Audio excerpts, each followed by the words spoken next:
In preparation for Jurassic World Rebirth, I'm reviewing all the films in the Jurassic Park franchise, and we've made it to the Lost World Jurassic Park, which came out in 1997. This video contains spoilers. Before I hop into the review, keep in mind this is just my opinion. Share what you think about the movie in the comments section down below, and without any further ado, let's hop right into it.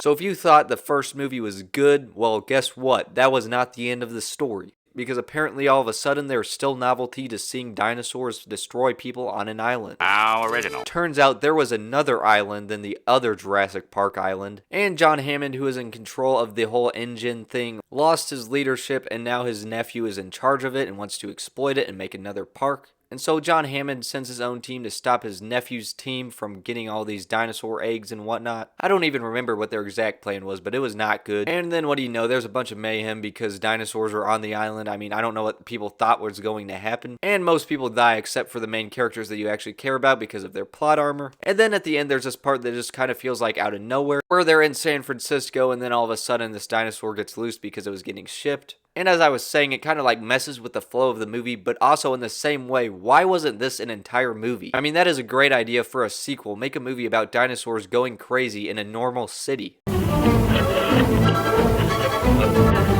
So of course you have John Hammond in here, as I mentioned, as well as his nephew. You got the one hunter guy that's like really obsessed with getting the T-Rex skull. I mean, how does he think he's even going to carry it if he did kill the T-Rex? Like, even if they have machines and stuff, are they really going to waste that much storage on the ship back or a plane? Now, I do like how Ian Malcolm is put front and center in this movie because he was a great character from the first movie. Even then, what they do with him here is not as interesting as what they did with him in the first movie. And you have his daughter in here who he clearly does not care about, as well as his girlfriend that he probably doesn't even care about that much either. Well, maybe though I was a little bit too harsh complaining about how only the side characters that you don't care about die, because I mean, what's his face in this movie? He was like in this movie for a bit, and he just did the most heroic sacrifice. I mean, I was bawling my eyes out. It was just so sad. I was crying so much it caused a flood.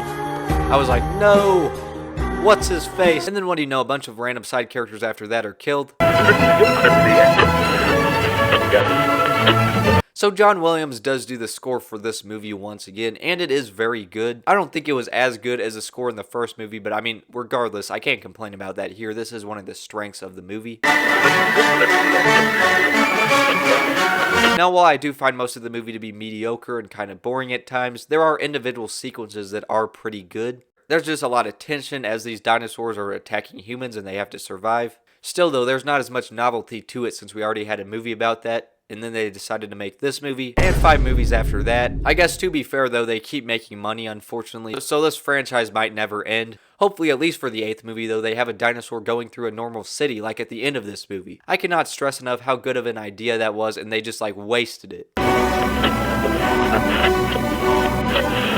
So Steven Spielberg directed this once again, and I do think the cinematography and that kind of stuff is good. My one complaint though with the visuals is that there is more CGI in this movie than in the first movie, and a lot of it just hasn't aged very well. So overall, this movie was a huge step down from the original in my opinion. To be fair though, after seeing Jurassic Park 3, which I'll be reviewing next, it did make me appreciate this more.